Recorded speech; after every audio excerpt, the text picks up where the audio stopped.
Pete, thanks for joining us. I read the column on Josh Rosen. What were your thoughts before you met him? What were your thoughts after you met him? All I heard for people around the NFL is that we don't like this guy, and the sort of wiseacre stuff that he did in college with, putting a hot tub in his room and wearing the anti-Trump cap to play golf at a Trump golf course, and just he's sort of a wise guy, and so I didn't know what to think other than because I don't really follow college football that closely in the fall, and I just start to get to know who these guys are once February rolls around. So I didn't know him really other than Pete Thamel's story in SI a couple of years ago, which was really good. Anyway, and I met him, and I thought he was very reasonable. I thought he had good analyses of who he is as a person. And, Dan, the bottom line in all this is that to me, the NFL has an inherent distrust of rich kids. They just do. And you have to prove to them that being rich doesn't matter.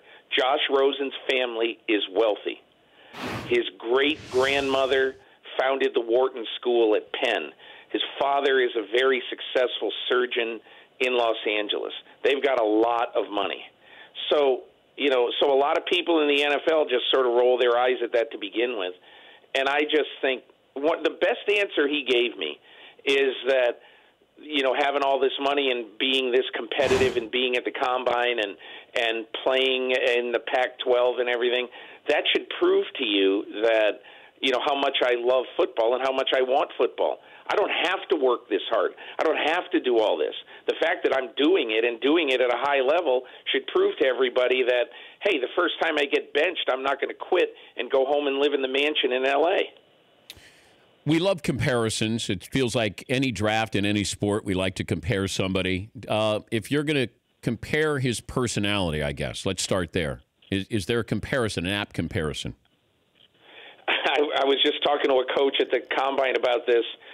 He kind of reminds me a little bit of Joe Theismann, which is not the greatest compliment in the world, but a guy who is going to let you know his opinion on everything and anything, and doesn't mind saying that. But having said that, I mean, I'm not saying you compare him to Joe Theismann, but his personality is kind of Theismann-ish. And look, Dan, there's all this stuff about how a quarterback meshes in the locker room and you've got to love this guy and all that stuff.